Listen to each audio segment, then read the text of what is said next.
Chapter 17 of Charlotte's Web is called Uncle. And we've talked in previous chapters about how E.B. White does such a wonderful job of writing about change. And we've seen a lot of changes in this story. We've seen changes in the seasons. We've seen changes in the animals. We've seen changes in the people. And in this chapter, in the beginning, we see some more of that. We see E.B. White take a minute to focus on changes in the people in this story. There's also some focus on changes in the animals as well later on. One of the animals in particular, but I want you to focus on the beginning of the chapter and the changes that the people are going through and dealing with in there. Your vocabulary words for this chapter are midway, purebred, enormous, mildly, and pleasant. Chapter 17, Uncle. When they pulled into the fairgrounds, they could hear music and see the Ferris wheel turning in the sky. They could smell the dust of the racetrack where the sprinkling cart had moistened it, and they could smell hamburgers frying and see balloons aloft. They could hear sheep blatting in their pens. An enormous voice over the loudspeaker said, "Attention, please. Will the owner of a Pontiac car, license number H2439, please move your car away from the fireworks shed?" "Can I have some money?" asked Fern. "Can I too?" asked Avery. "I'm going to win a doll by spinning a wheel, and it will stop at the right number," said Fern. "I'm going to steer a jet plane and make it bump into another one." "Can I have a balloon?" asked Fern. "Can I have frozen custard and a cheeseburger and some raspberry soda pop?" asked Avery. "You children be quiet till we get the pig unloaded," said Mrs. Arable. "Let the children go off by themselves," suggested Mr. Arable. "The fair only comes once a year." Mr. Arable gave Fern 2 quarters and 2 dimes.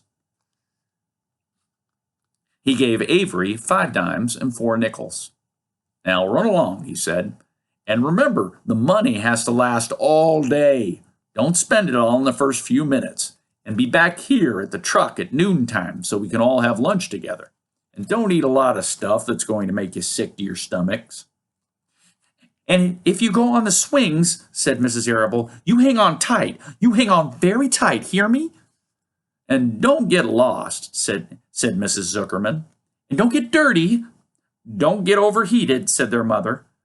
"Watch out for pickpockets," cautioned their father. "And don't cross the racetrack when the horses are coming," cried Mrs. Zuckerman.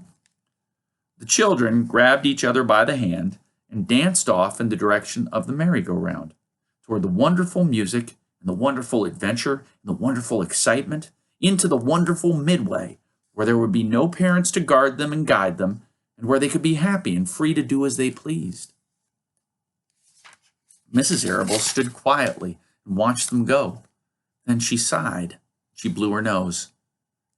"Do you really think it's all right?" she asked. "Well, they've got to grow up sometime," said Mr. Arable. "And a fair's as good a place to start, I guess."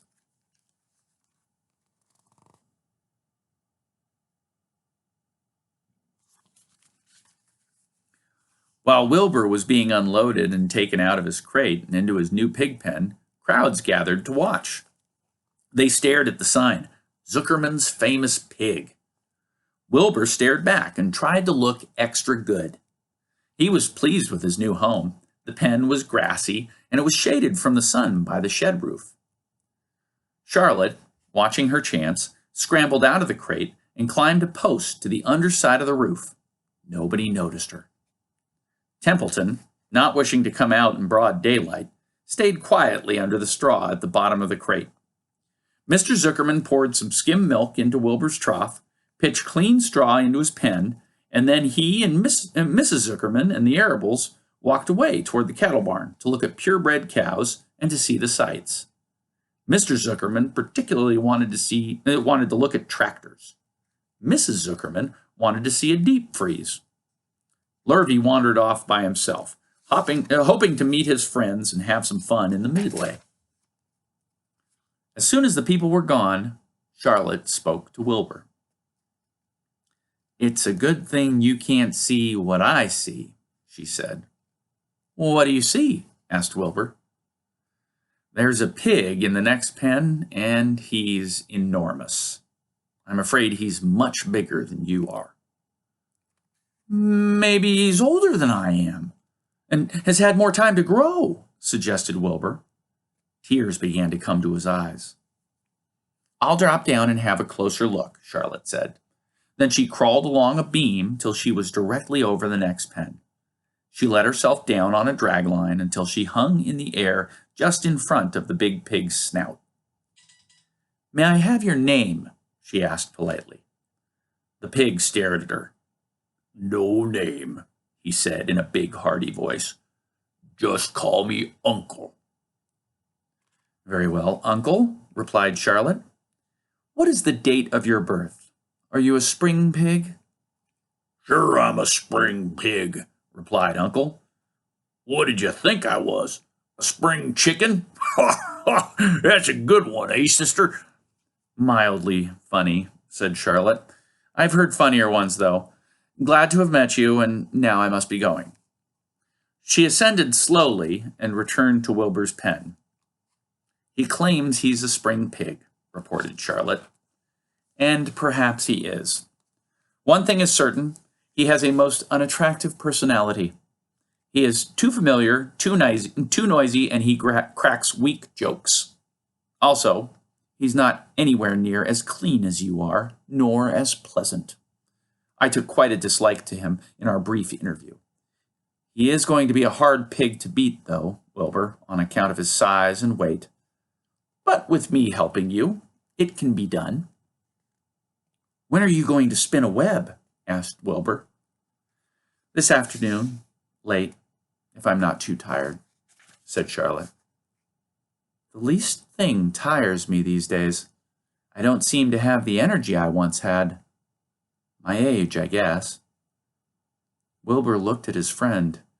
She looked rather swollen, and she seemed listless. "I'm awfully sorry to hear that you're feeling poorly, Charlotte," he said. "Perhaps if you spin a web and catch a couple of flies, you'll feel better." "Perhaps," she said wearily. "But I feel like the end of a long day." Clinging upside down to the ceiling, she settled down for a nap, leaving Wilbur very much worried. All morning, people wandered past Wilbur's pen. Dozens and dozens of strangers stopped to stare at him and to admire his silky white coat, his curly tail, his kind and radiant expression. Then they would move on to the next pen, where the bigger pig lay. Wilbur heard several people make favorable remarks about Uncle's great size. He couldn't help overhearing these remarks, and he couldn't help worrying. And now, with Charlotte not feeling well, he thought, "Oh dear." All morning, Templeton All morning, Templeton slept quietly under the straw. The day grew fiercely hot. At noon, the Zuckermans and the Arables returned to the pig pen. Then a few minutes later, Fern and Avery showed up. Fern had a monkey doll in her arms and was eating Cracker Jack. Avery had a balloon tied to his ear and was chewing a candied apple. The children were hot and dirty. "Isn't it hot?" said Mrs. Zuckerman. "It's terribly hot," said Mrs. Arable, fanning herself with an advertisement of a deep freeze. One by one, they climbed into the truck and opened lunch boxes. The sun beat down on everything. Nobody seemed hungry. "When are the judges going to decide about Wilbur?" asked Mrs. Zuckerman. "Not till tomorrow," said Mr. Zuckerman. Lurvy appeared, carrying an Indian blanket that he had won. "That's just what we need," said Avery. "A blanket." "Course it is," replied Lurvy, and he spread the blanket across the sideboards of the truck, so that it was like a little tent. The children sat in the shade under the blanket and felt better. After lunch, they stretched out and fell asleep. All right, your question for this chapter is this. Thinking about the beginning of the chapter. What do Mr. and Mrs. Arable and Mrs. Zuckerman do as Fern and Avery are heading off to the fair alone? Why do you think they act the way they do? Take a look at the beginning of the chapter again if you need a reminder, and then write a great response to that. And I will see you tomorrow for chapter 18.